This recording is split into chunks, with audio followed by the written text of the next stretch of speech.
오늘은 사순절 40일간의 기도의 여정 32일째입니다. 여러분, 오늘날 개신교, 한국교회에 대한 이미지가 어떨 것 같습니까? 참 부정적인 결과가 나왔습니다. 최근에 개신교에 대한 이미지 조사를 했는데요. 그 결과가 이렇게 나왔어요. 개신교의 이미지는 배타적이고 물질적이고 위선적이다. 참 안타까운 설문조사 결과였습니다. 여러분, 이 결과에 대해서 어떻게 생각하십니까? 또 부분에서는 이렇게 또 말씀하시는 분도 있어요. 언론이 이 개신교에 대해서 너무나 부정적인 내용을 내보내서 사실과 다르게 개신교 이미지가 좀 부정적이 되었다라고 말하시는 분도 계십니다. 물론 맞습니다. 어느 부분도 저도 인정해요. 이 매스컴에서 유독 개신교에 대한 부정적으로 보도하는 부분들이 있습니다. 영화나 드라마나 어떤 그런 데에서도 아주 이렇게 개신교, 한국교회가 또 종교 지도자들, 목사들이 아주 이렇게 사기꾼처럼 아주 이렇게 그런 부분들이 많이 나와요. 그러나 한국교회 모습 속에 이런 배타적이고 물질적이고, 그러니까 물질적인 돈을 밝힌다는 거죠. 이 물질적이고 위선적인 모습이 있다라는 그 설문조사의 내용을 부정할 수는 또 없습니다. 여러분, 우리는 누구를 탓하지 말고 우리 모습 속에 그런 배타적이고 물질적이고 위선적인 모습은 없는가, 우리 자신을 이렇게 돌아볼 수 있기를 바랍니다. 예수님 당시 종교 지도자들이 그런 모습이었죠. 종교 지도자들을 예수님께서 책망을 하셨는데, 여러분, 종교 지도자들의 가장 큰 문제가 뭐였을까요? 그때 가장 큰 문제는 자신들의 신앙에 문제가 없다고 생각하는 것이 문제였어요. 자기들이 잘 믿는다, 자기들은 아무 문제 없다, 그것이 문제였습니다. 우리도 그럴 수 있어요. 우리 가장 큰 문제, 한국교회 괜찮아, 나는 괜찮아, 자기를 정확하게 객관하지 못하고 진단하지 못하고 괜찮아 라고 그냥 덮어버리는 것이 가장 큰 문제일 수 있다. 그래서 우리는 늘 우리의 신앙은 지금 제대로 서 있는가, 내가 정말 예수님을 제대로 믿고 있는가, 늘 하나님 말씀을 거울 삼아 우리 자신을 돌아봐야 합니다. 마태복음 23장 3절이에요.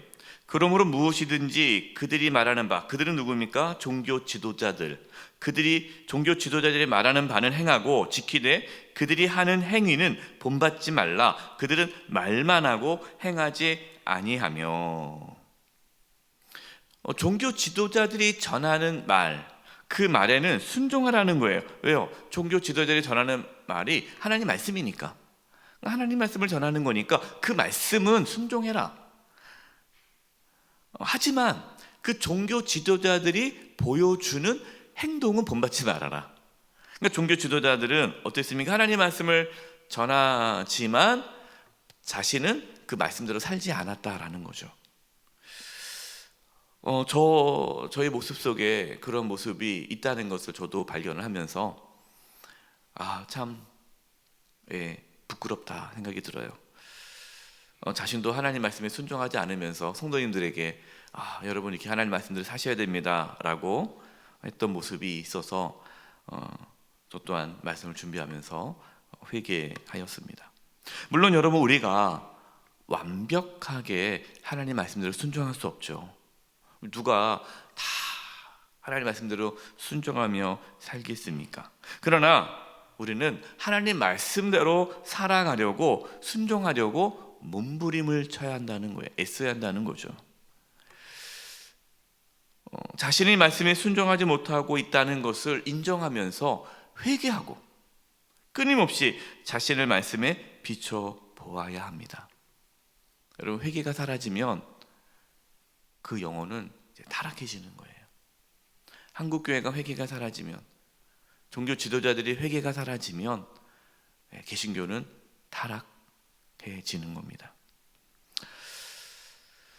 지금 한국 개신교의 모습, 한국 교회의 모습, 특별히 종교 지도자들의 모습이 예수님 당시에 종교 지도자들의 모습을 갖고 있지 않은가 생각해 보았습니다. 여러분, 우리는 예수님 믿지 않는 가족, 친지, 이웃들에게 말이 아닌 삶으로 그들에게 복음을 전할 때가 왔어요. 물론 말이 필요 없다는 게 아닙니다. 복음을 전해야죠. 하지만 그 복음이 말로만 끝난다면 더 이상의 그들에게는 다가오지 않는다는 거죠. 그래서 전도가 힘듭니다. 말로 예수님 믿으세요, 교회 나오세요. 그럼 내가 나갈게 하지 않고 그 사람이 어떠한 삶을 사는지가 중요한 거예요. 본이 되어야 본이 되는 그분이 예수님 믿으 너무 좋습니다, 예수님 믿으세요 할 때 예수님 믿기 좋은가 보다 라는 생각이 든다는 거죠. 4절입니다. 또 무거운 짐을 묶어 사람의 어깨에 지우되 자기는 이것을 한 손가락으로도 움직이려 하지 아니하며. 자, 사람들에게, 종교 지도자들에게 사람들 어깨에 아주 무거운 짐을 옮겨 짊어지었다라는 겁니다. 이것이 뭐냐면 율법적인 신앙이죠. 여러분, 우리가 조심해야 할 신앙의 한 모습은 율법적인 신앙입니다. 하나님 말씀에 순종하지 않고 그냥 자기 마음대로 살아가는 것도 우리가 버려야 할, 조심해야 할, 경계해야 할 신앙의 모습이지만, 그러나 은밀하게 우리 가운데 들어온 신앙의 모습이 율법적인 신앙이에요. 여러분, 율법적인 신앙이 무엇입니까? 자신의 의로운 행동으로 구원을 받을 수 있다는 신앙이에요. 우리가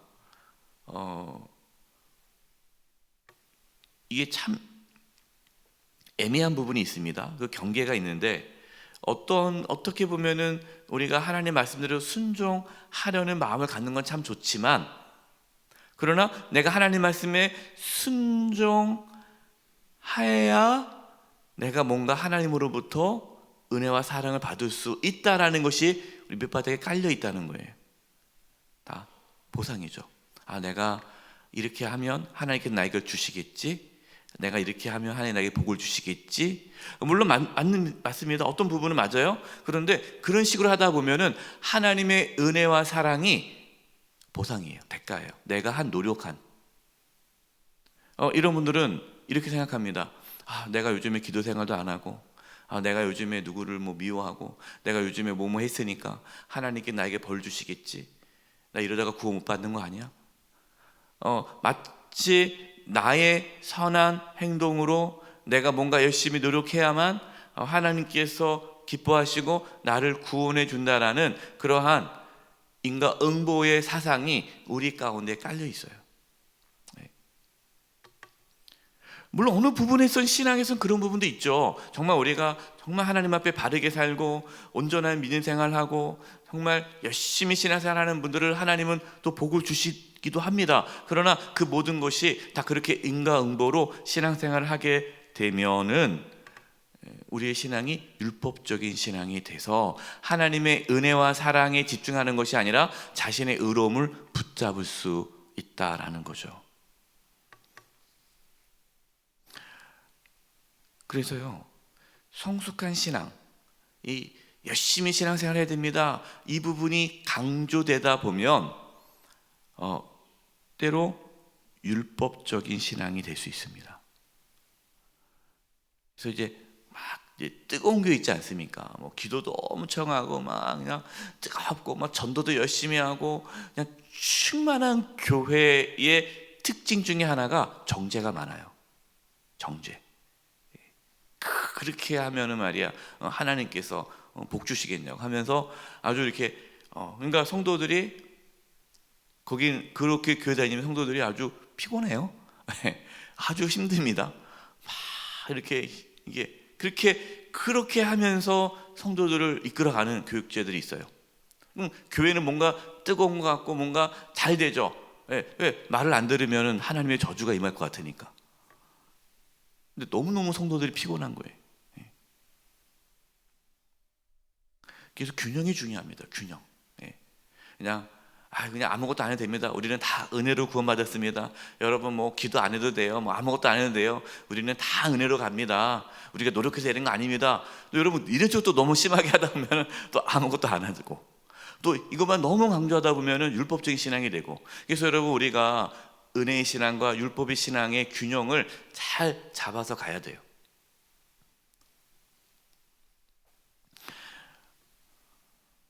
그러면 우리의 신앙이 율법적이지 않고 복음적인 신앙이 되려면 어떻게 해야 되는가?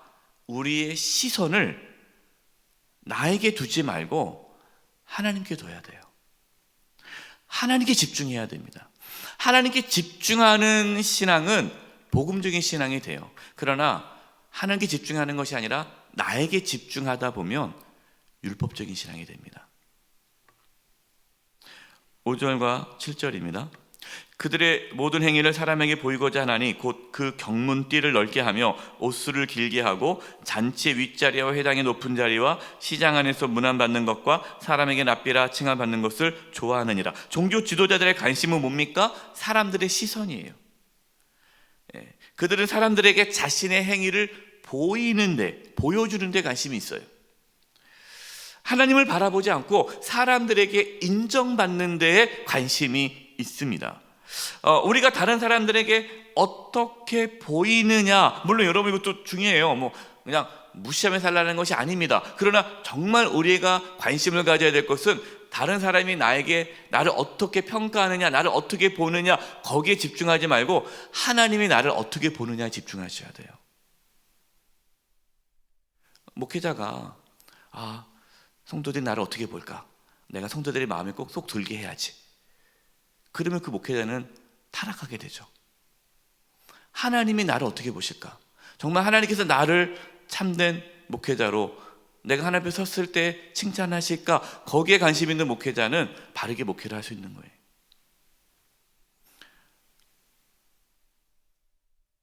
여러분 다른 사람들에게 어떻게 보이느냐가 필요 없다는 게 아닙니다. 순서가 중요한 거예요. 순서가.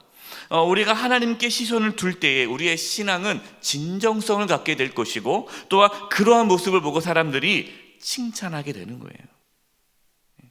우리 교회가 하나님께서 기뻐하는 교회가 되고자 몸부림칠 때에 지역에 있는 이웃들이 영세교회는 정말 좋은 교회다라는 평가를 한다는 거예요. 하나님을 바라보지 않고 사람들을 의식하면서 신앙생활 하는 것은 우리의 신앙을 외식적으로 바꾸어 버립니다. 11절 12절이에요.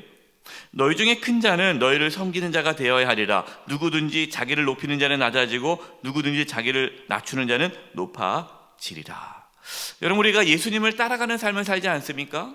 예수님을 따라가는 삶은 어떤 삶이에요? 자기를 낮추고 섬기는 삶이에요. 그래서 신앙이 성숙해지면 성숙해질수록 다른 사람을 판단하고 정죄하는 것이 아니라 신앙이 성숙할수록 낮아지고 겸손하고 섬기는 삶을 사는 거죠.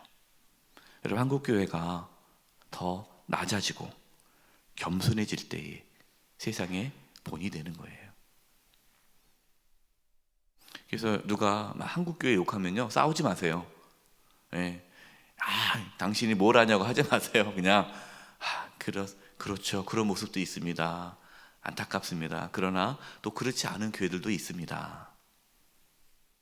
23절 화 있을진저 외식하는 서기관들과 바리새인들이여 너희가 박하와 회향과 근처의 11조는 들이되 율법에 더 중한 바 정의와 긍휼과 믿음은 버렸도다. 그러나 이것도 행하고 저것도 버리지 말아야 할지니라. 신앙에는 균형이 필요하다는 거죠. 눈에 보이는 그러한 신앙적인 행위, 주의 성수하고 11조 생활하고 전도하고 기도하고 예배 생활 필요하죠.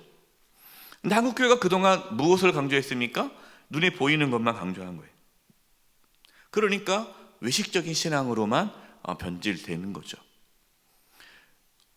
우리가 회복해야 될 신앙의 모습은 뭡니까? 정의와 긍휼과 믿음이에요. 예수님께서 이 두 가지가 다 중요하다는 거예요.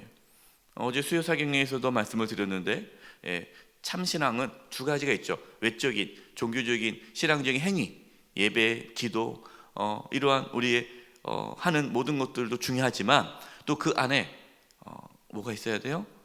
하나님께 대한 순종이 있어야죠. 그것이 뭡니까?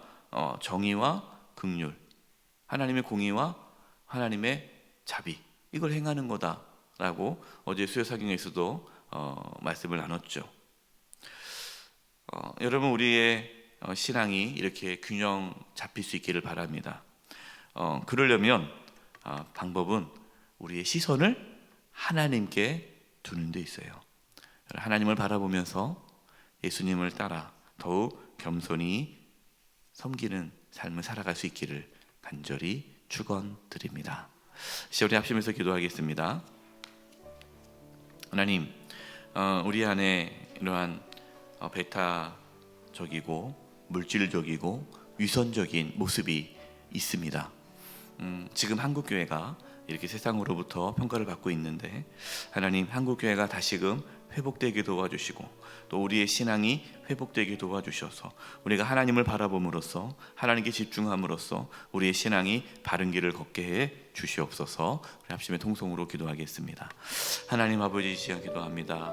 아버지, 한국교회가, 우리 개신교가, 한국개신교가 세상으로부터 배타적으로, 또 배타적이다, 또 물질적이다, 외식적이다, 위선적이다, 이러한 많은 부정적인 평가를 받고 있습니다.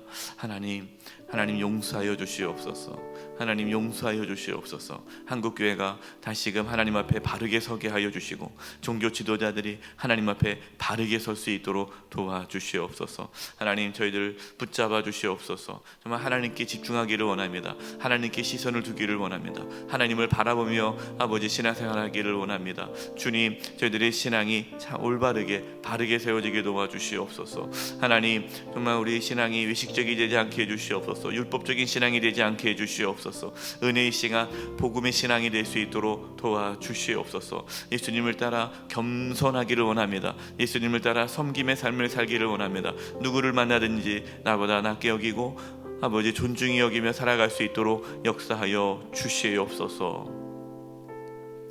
하나님 아버지, 저희들의 부족한 모습으로 인해서 한국교회가, 개신교가 부정적으로 보여지고 있습니다.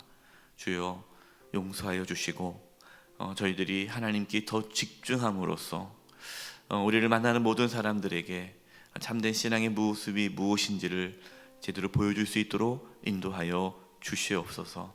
하나님께 집중함으로써 우리의 신앙이 복음적이고 은혜의 신앙으로 바르게 설 수 있도록 역사하여 주시옵소서. 예수님의 이름으로 기도드립니다. 아멘.